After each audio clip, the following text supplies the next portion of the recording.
Some years ago, I got very interested in trying to explain what seemed to me to be the values of appropriation over quote unquote making new work. Obviously, I put that in quotes, and I wrote a manifesto. And recently, actually for today, I decided to revisit it because it struck me that there were a lot of questions that were even more pertinent now that we had a hard time dealing with. And so I'm going to do a talk. I think it's probably about 35 minutes, I'm thinking, with a lot of pictures. And there's time, I hope, to talk afterwards. So please question me. Since symbolic representation got traction and rendered itself permanent, we've had to live in an appropriated world. And for much of that time, people have tugged back and forth on chains of origin and derivation. Sometimes appropriation is in vogue, other times in places it's devalued. But now that everyone's an artist, and many of us are skilled media technicians, actually it was that the other way around, we see a lot more cultural Lego, especially in the past 40 years, and appropriation's become a mainstream strategy. For those of us who fought to make borrowing legitimate, it might be time to declare victory and bring the troops home. But more seriously, it might be time to think about where we are, or infinitely more interesting, where we might want to go. I'm drawn constantly to ask more of utopia. So we're going to have a utopian-focused lunch today. What I want to do is try to explain why making work with pre-existing materials is more interesting than making work with materials that seem newer. But at the same time, I want to look critically at some ways we think and ways that I've thought about appropriation.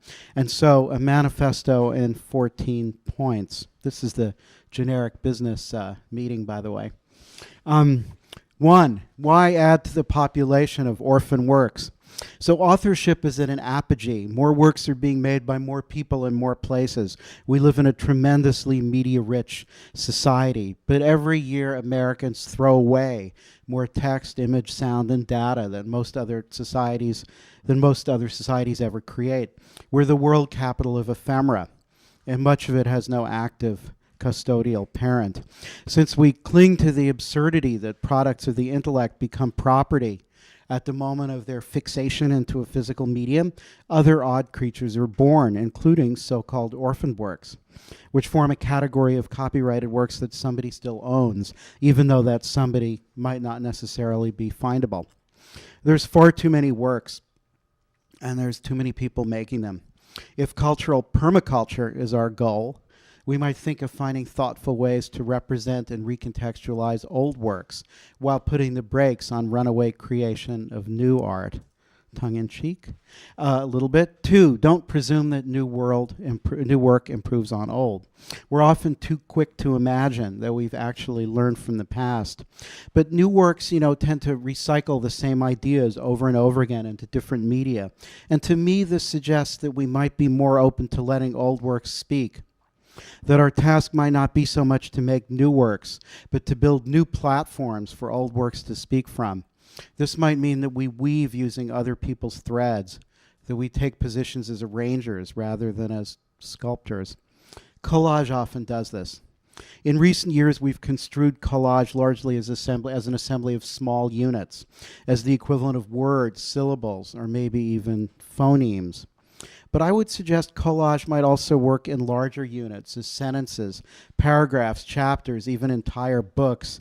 This kind of collage works more slowly and stealthily, and ultimately I think it affects the way that we compare and consume new and old works.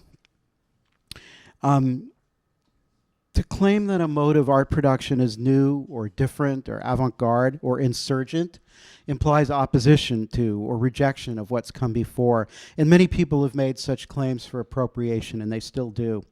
On the other hand, the filmmaker Craig Baldwin has gifted us with what I think is a tremendously important idea, that found footage filmmaking is really folk art practice, that its roots are as traditional as they come.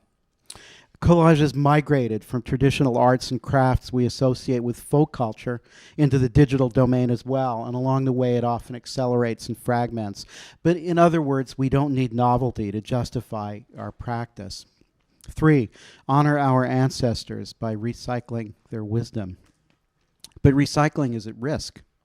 and we need to think about how to save it.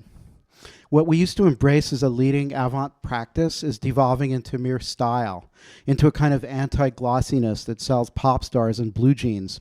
The great appropriated works are actually disappearing into a haze of ambient experience. How can we redeem recycling?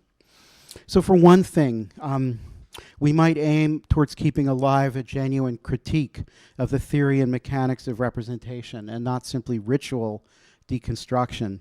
Not another loopy piece that uses the tactic of making the familiar strange simply through repetition.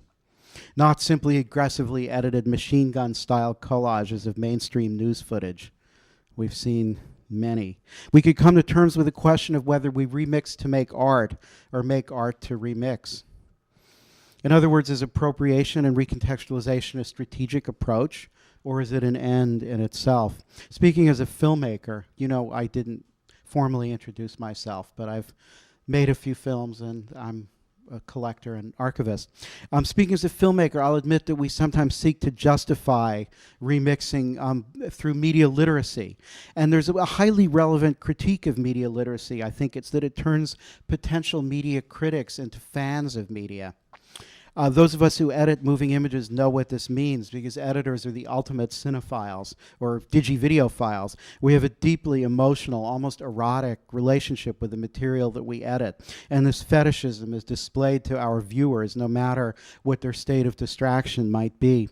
And this might argue for us to be more distant, actually, and less engaged with our material. You know, paradoxically, many of the new representational strategies that are open to us now, as it gets easier to edit sounds and images together, would also allow us to make work that's more hypnotic and less distanced than some of the clunkier work of the past. I made a film in 2004 called Panorama Ephemera, and I really went for distance. It was a slow and rather intellectual collage. It spoke in paragraphs rather than phonemes. This was very difficult for people who expected something warmer, something that was more edited. And then this year I made another film called Lives of Energy, which I think in a lot of ways was it was more indecisive. There are some sequences that engage a little bit more, and there's others that are quite minimalistic. I can't consider it a finished piece because it still sits on the fence. You know, I also see a lot of our own archival material. We've put a lot of material online for free, and it's very, very heavily used. So I see a lot of our material and found material in particular that is used in contexts that are primarily ambient or experiential. And by this I mean fairly unstructured, aleatory, chance-based sound, image, performance pieces like this phenomenon where you see scores that are written to accompany films without first looking at the films. This happens quite a lot, at least where I live in San Francisco. Chance is a great strategy, but it's no longer chance when it becomes routine. So, you know, while I don't at all mean to criticize experimentation, I actually think we need to experiment harder. Let's ask more of ourselves rather than asking more of our software. And while this is really hard when you work with appropriated media, I'd suggest that we stop trying so hard to criticize existing media forms and let them die by themselves.